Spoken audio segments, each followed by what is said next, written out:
자, 곰브리치의 서양미술사 이제 볼게요. 일단은 여러분들이 받은 이 문제, 학교에서 받은 것을 중간에 포함시켰고요. 선생님이 이렇게 또 꽁냥꽁냥 어떻게 만들어서 24개 정도 되거든. 요거 꼼꼼하게 잘 보도록 합시다. 오늘 수업 마치면 이걸 또 갖고 또 변형할 거예요. 계속해서. 자, 보면 문제가 1번부터 5번까지 딸려 있는데 오랜만에 하는 거니까 본문을 다시 한번 분석해 보자고요. 자, 미술이라는 것 기억나죠? 미술이라는 것은 사실상 존재하지 않는다. 미술 자체는 존재하지 않는다. 다만 두 번째 문장, 미술가들이 있을 뿐이다. 예상 문제로는 이게 무슨 말이냐, 이거를 아예 밑줄을 그을 수도 있어요. 선생님 이거를 또 문제를 만들 건데 여기까지 밑줄을 그어 놓고 밑줄 친 이 부분에 대한 이해로 적절한 것은 적절하지 않은 것은 이런 식으로 문제 낼 가능성이 커. 좀 이따 설명할게요. 그 다음에 세 번째 문장, 아득한 옛날에는 색깔 있는 흙으로 동굴 벽에 들소의 형태를 그리는 그런 사람들이 미술가들이었다. 아득한 옛날에는 원시미술, 원시예술, 우리 알죠? 뭐 배웠죠? 알타미라 동굴벽화라든가 이런 것들, 그런 사람들이 예술가였단 말이야. 자, 그런데 네 번째 문장, 그런데 오늘날의 미술가들은 물감을 사서 구입을 해서 게시판에 붙일 포스터를 그리는 사람들이야. 자, 미술이란 것은 없다. 누구는 확실히 존재한다? 미술가들은 있다. 그러면 고대 원시시대의 미술가들은 뭐냐면 동굴벽화를 그렸던 사람도 미술가들이다. 그리고 현재 미술가들은 뭐 이렇게 뭐 물감을 직접 구입해서 그걸로 포스터 붙일 벽에 그리는 그런 실제로 화가들, 이런 사람들이 미술가들이다라는 거죠. 다섯 번째, 그들은 옛날과 마찬가지로 그 밖에도 많은 일을 하고 있다. 여섯 번째, 하기 전에 그들은 누구야? 현대 미술가들이죠. 현대 미술가들은 옛날과 마찬가지로 그 밖에도 많은 일들을 하고 있다. 여섯 번째 문장, 우리들이 미술이라고 부르는 말은 시대 그리고 장소에 따라서 전혀 다른 것을 의미하기도 했다. 고유명사의 미술이라는 것은 이제 요거 잘 봐야 돼. 실제로 존재하는 것이 아니라는 점을 이해하는 한 이러한 모든 행위를 미술이라고 불러도 무방할 것이다. 괜찮다. 말이 어렵지? 자, 왜냐 하면 이유가 있어요. 미술은 도깨비나 영험이 있다고 숭배를 받는 그런 대상이기도 했기 때문이다. 우리는 한 미술가에게 그가 방금 완성한 것이 그 나름대로는 대단히 훌륭한 것일지 몰라도 그것은 미술이 아니라고 말해줌으로써 그의 길을 꺾어 놓을 수도 있다. 그리고 그림을 감상하고 있는 사람에게 그가 그 그림 속에서 좋아하는 것이 미술이 아닌 다른 어떤 것이라고 일러주어서 그를 혼란에 빠지게 만들 수도 있다. 이런 얘기야. 여기까지 다시 한번 설명할게요. 여기서 우리가 중요하게 봐야 될 것은 미술과 미술가야. 우리는 일반적으로 미술가라고 안 하고 그림을 그리는 사람들을 화가라고 한단 말이야. 화가. 자, 근데 미술은 존재하지 않는다. 누구는 확실히 존재한다는 거야. 미술가는 존재한다. 이거 선생님이 첫 번째 문장, 두 번째 문장을 할애해서 설명했는데 왜 이런 말을 했는지가 여기까지 해서 다 설명이 되고 있어요. 미술가는 확실히 존재한단 말이야. 사람으로서 동굴벽화를 그리든 뭐 유화를 그리든 뭐 스케치를 그리든 크로키를 그리든 미술가들은 확실히 존재하는데 미술이라는 것은 존재하지 않는다. 이게 무슨 뜻이냐면 미술은 시대별로 달리 이해됐다는 거야.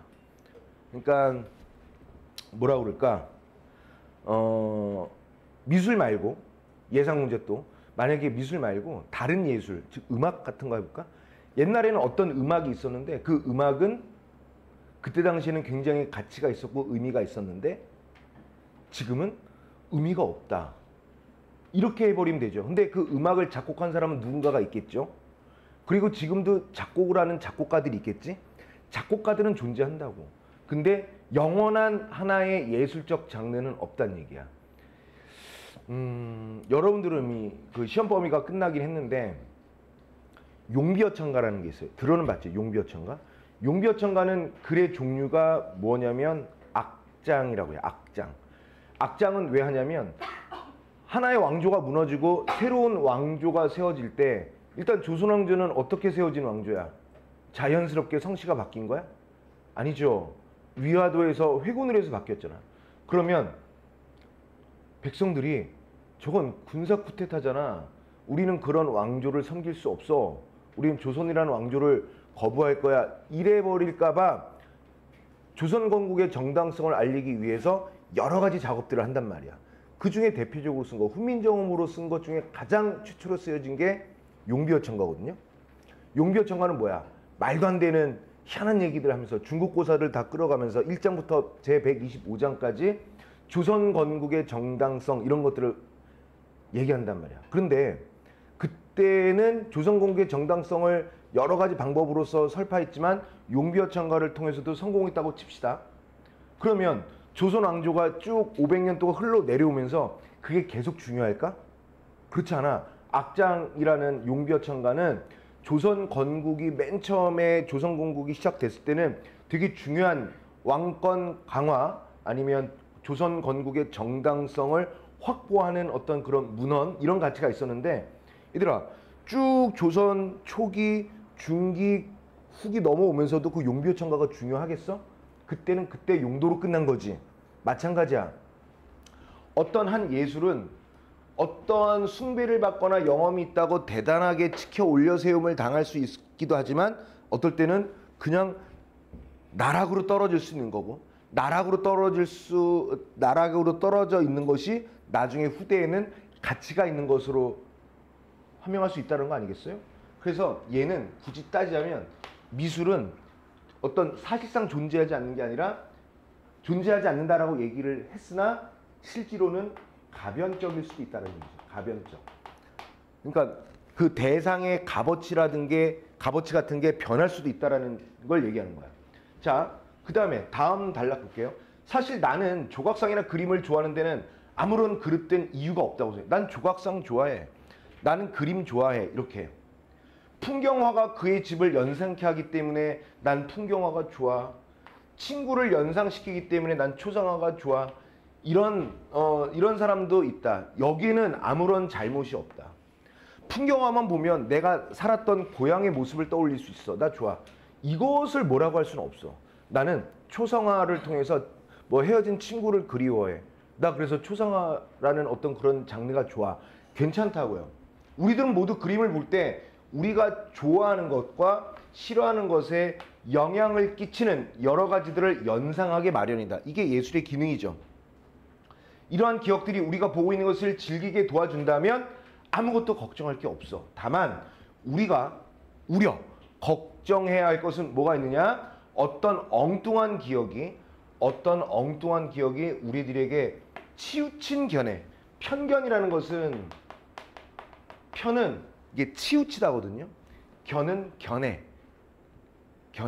생각, 주장 이런 거 한쪽으로만 치우친 거죠. 오늘 선생님이 좀 추리하긴 하죠. 이렇게 어제 이제 김병욱 선생님이랑 어제 이제 옛날에 재수반 선생님들끼리 1년에 한 번씩 만나서 어제는 용인에 있는 어떤 펜션을 갔거든요. 밤에 거기 가서 밤새 맛있는 거 먹고 이렇게 일어나서 왔어요. 출근을 했어요. 그래서 아직 못 씻었어. 근데도 전혀 못 느끼지 않니? 사람이 원래 그러니까 이게 뭔가 귀티가 나니까 안 씻어도 그런 걸 잘 모르더라고. 중요한 것은 나는 음식을 먹을 때 그래서 선생님들끼리 이제 해장 겸 아침 식사를 하려고 나왔는데 어떤 한 사람이 1인이 후배 선생인데 이걸 먹으러 가자고 하는 거예요. 순댓국. 그래서 그래 가자. 근데 딱 봐도 아무리 봐도 맛이 없어 보여요. 순댓국을 되게 좋아하거든요. 순댓국 좋아하는 사람이 맛 없어 보인다라고 한다면 맛이 없는 거야. 그냥 이제부터 편견이 시작되는 거예요. 근데 딱 갔더니 딱 보니까 맛이 없게 나왔어. 이제 저는 엄청 투덜대죠. 조금 전까지도 투덜댔어요. 조금 전까지도.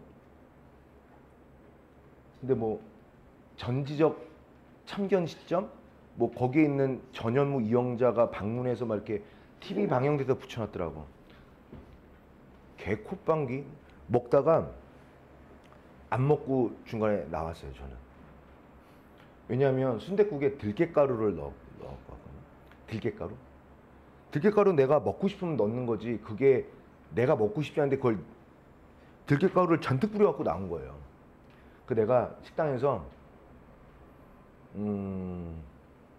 엄청 투덜댔어요. 들으라고. 막 순댓국 먹다가 순댓국으로 삼행시도 짓고 그랬었어요. 야, 너 앞에 있는 후배 선생한테 야, 너 순 해봐. 왜? 순 해봐. 삼행시 할 거야. 순댓국집에 갔더니 대박 실망했어. 순댓국이 아니라 들깨국이었어. 국물조차 맛이 없어 보였어. 뭐 이런 걸 계속 했거든. 계속. 그리고 그거를 선택한 사람 있잖아. 난 거기 가지 말자고. 근데 계속 미운 거예요.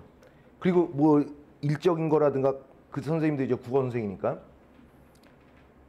걔가 뭐 어떤 판단을 하는데 이제부터는 어떤 판단도 믿을 수가 없는 거야. 나는 화가 대단히 났었거든요.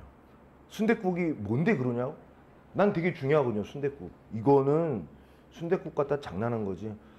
그 후배 선생이 알겠어요 형 미안해. 다음에는 맛있는 거 먹자. 이미 먹었는데 어떻게 하냐?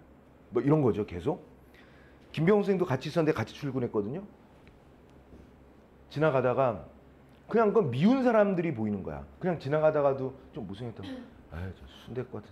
그러니까 김병호 선생도 이제 힘든 거야 내 옆에 있는 게. 그래서 그러면 다른 순댓국 먹고 기분 푸세요 그런 거예요. 그게 풀릴 것 같아? 내 하루의 입맛을 다 그게 순댓국이냐고 들깨국이지. 그러니까 알겠으니까 돈순대에 가시자고. 여기 있잖아. 신호등 사거리에. 거기서 먹었더니 너무 맛있는 거야. 비교가 되고. 그래서 먹는 영상을 다 찍어서 다시 그 후배한테 보냈어. 순댓국이란 이런 거야. 앞으로 너가 판단하는 모든 거를 믿지 않을 거야. 오히려 네가 하는 거에 거꾸로 갈 거야. 그랬죠. 그러니까 미안해. 다시는 안 그렇게 된 거야. 야 그렇게 말한다고 그게 될 것 같아? 지금 이게 오늘 안에 끝날 것 같아? 삼행시는 한 달 동안 계속 될 거니까 카톡 바로바로 확인해 이랬죠. 그 맛있다라고 자기간에 맛있다라고 했는데 근데 거기 참 8명이 갔었거든요. 8명한테 개인톡으로 다 물어봤어요. 어땠는지. 김병호 선생은 일단 맛이 없다고 그랬고 맛있어도 그리고 더 화난 게 뭔지 알아? 8명 중에 내 것만 특을 시켰어요. 너 왜 내 것만 특 시켰어? 그랬더니 맛이 없을 것 같아서 형 맛없는 거 많이 먹으라고 특을 이런 거야. 그거 화가 더 나지. 그래서 안 먹었어요. 너는 왜 먹다 남겼어? 하나 물어보자. 너는 왜 먹다 남겼냐? 그랬더니 사실 나도 맛이 없었어 이런 거야. 그러면 이제 전쟁이죠. 그때부터는. 원래는 이제 친한 후배 선생이었는데 순댓국 하나 때문에 편견이 생겼어요. 왠지 알아? TV 방영이 된 집, 그리고 맛있는 집, 그런 뭐라고 하지? 핫플레이스 뭐 이런 걸로 돼서 간 거예요. 이제 다시는 그런 걸로 검색해서 안 가겠죠. 이게 편견이야. 치우친 거야. 정말 맛있어도 기존에 갖고 있던 내 사고방식이 치우쳐 있기 때문에 다시는 그런 결정을 안 하는 거예요. 한쪽으로만 쏠리는 견해를 갖고 있는 거예요. 편견이죠. 말이 좀 길었는데 어떤 엉뚱한 기억이 편견을 갖게 할 거야. 만약에 1년 뒤에 그 선생님도 이제 국어 선생님이니까 뭐 이렇게 교재 작업이라든가 문제 만드는 거라든가 할 때 뭘 얘기하겠지? 1년 뒤에라도? 그럼 나는 12월 어느 날 맛없는 순댓국 먹은 게 또 떠오를 거예요. 이게 바로 엉뚱한 기억이겠지. 그래서 그 친구가 하자는 선택에 대해서 거부하겠죠. 편견을 갖게 할 거야. 다른 예가 있으나 요거 한번 읽어보자. 등산을 싫어하기 때문에 산 그림으로부터 본능적으로 등을 돌린다. 뭐 이런 거. 산 그림 싫어. 올라가야 될 것 같으니까 뭐 이런 거. 그 그림을 즐기지 못하도록 방해한 혐오감의 원인을 우리 마음속에서 찾아야 한다는 거야. 미술 작품을 싫어하는 것은 여러 가지 그릇된 이유에서 비롯되기도 한다. 이런 얘기야. 여기까지가 가고요. 나를 빨리 읽어볼게. 얘들아 이거 했던 거 기억나 이거? 응? 등산 싫어하는 사람들이 산 그림을 싫어한다라는 엉뚱한 편견들. 지난번에 했던 거 기억나죠? 자, 나 읽어볼게. 나 읽어보고 1번부터 5번까지 스트레이트로 풀어볼게요. 우리가 현대 미술가들을 어떻게 생각하든지 간에 우리는 그들이 정확하게 그릴 수 있는 충분한 지식을 가지고 있다고 믿어도 좋아. 설령 그들이 정확하게 그리지 않았다 하더라도 그것은 사물을 보이는 대로 묘사하지 않고 다르게 변형, 때로는 왜곡하는 것이 옳을 때도 있기 때문에 일부러 그렇게 한 거야. 대상을 있는 그대로 똑같이 그린 게 아니라 변형하거나 왜곡한 것은 다 그럴 만한 이유가 있는 거야 라고 하는 거야. 좀 중략됐고요. 그렇기 때문에 우리가 그림의 정확성을 가지고 흠을 잡으려 한다면 이게 정말 이 그림이 잘 된 거야? 정확히 그린 거야? 라고 물어보려고 한다면 다음과 같은 두 가지를 자문해 봐야 되는데, 첫째, 이 그림 맞아? 이 그림이 좋은 그림이야? 이 그림이 정확하게 그려진 거야? 라고 판단하기 전에 우리는 자문, 자기가 스스로 자기에게 물어봐야 된다는 거야. 자, 미술가가 그가 본 사물의 외형을 변형한 이유를 가지고 있느냐 없느냐야. 자, 다시 한번 1번 물어볼 거 하나. 그러면 미술가가, 화가가 그림을 그리는데 미술가가 어떤 대상을 변형해서 그림을 그려냈어. 그럼 여기에 대해서 왜 그렇게 했어? 이유가 있어? 이유가 있느냐라는 거야. 둘째, 우리는 우리는 그 미술 작품을 감상하는 감상자거든요. 우리는 그린 새끼가 이상한 새끼야 라는 확신이 서지 않는 한 작품이 부정확하게 그려졌다고 섣불리 그것을 비난해서는 안 된다. 이 두 가지야. 자, 두 번째 뭐라고요? 두 번째 뭐라고? 우리가 확신하는 거죠. 뭐를 확신해? 화가의 그릇됨. 확신하는 거야. 확신한다면 할 수 있는데 확신이 조금이라도 안 된다. 그러면 우리는 뭘 해야 된다는 거야? 이거 그림에 대한 부정적 평가는 하지 말아야 된다는 거야. 지금 무슨 말인지 알겠지? 미술 작품을 감상하는 조건을 얘기하는 거예요. 우리가 다시 한번 미술관에 갔어. 그림을 봐. 근데 우리는 우와 그림 예쁘다 뭐 이럴 수도 있는데 이 그림 이상한데? 잘못됐는데? 라고 생각하려면 일단은 두 가지를 스스로에게 물어봐야 된다는 거야. 첫 번째 뭐라고? 작가가 변형한 이유를 가지고 있을까? 없을까? 두 번째, 이 작가는 정말 잘못됐어 라고 얘기할 수 있는 확신이 없다면 그냥 그 그림은 예술가가 해낸 몫으로 우리가 판단하면 된다는 거야. 쉽게 말해서 너무 까탈스럽게 굴지 말라 이거야. 정확하게 그리지 않았다 하더라도. 우리는 사물이 실제로는 그렇게 보이지 않는다는 판단을 성급하게 믿는 경향이 있어. 자연은 언제나 우리가 익숙하게 알고 있는 것처럼 보여야 한다고 생각하는 이상한 습관을 우리는 가지고 있어. 보여야 한다고. 내추럴. 자연은 우리에게 보여야 되는 거야. 꽃은 이쁘게 피어 있어야 하고 산은 푸르게 서 있어야 하고 물은 푸르게 흘러내려가야 한다는 거야. 그런데 이 점은 그리 오래되지 않은 과거에 있었던 놀라운 한 발견으로 쉽게 설명할 수 있어요. 사람들은 오랜 기간 말이 질주하는 것을 보았어. 당연하겠죠. 말이 탁탁탁탁 달릴 거 아니야. 설명했던 거 기억나지? 자, 그런데 경마와 사냥했고 말들이 싸움터로 질주하거나 사냥개의 뒤를 쫓는 그림을 보아왔다. 그러나 그 지구상의 어떤 누구도 말이 달릴 때 실제로 어떻게 보이는지 눈여겨본 사람은 이 지구상에 그때까지 아무도 없었어. 19세기의 유명한 화가 테오도르 제리코가 그린 앱솜의 경마와 같이 당시의 그림, 스포츠 해설 그림은 거위가 달리는 말들이 네 다리를 쭉 뻗고 공중에 떠 있는 모습을 보여주고 있다. 약 50년쯤 뒤에 말이 질주하는 순간을 포착해서 촬영할 수 있을 정도로 완벽한 카메라가 등장하니까 여지껏 앱솜의 경마에서 그린 달리는 말의 다리 모습은 불가능하다는 것을 알게 된 거죠. 그러니까 그림의 정확성을 따지려면 그전 사진기가 나오기 전까지는 없었다라는 거야. 이해됐죠? 자, 문제 한번 볼게요. 문제 이제 어떻게 푸는지.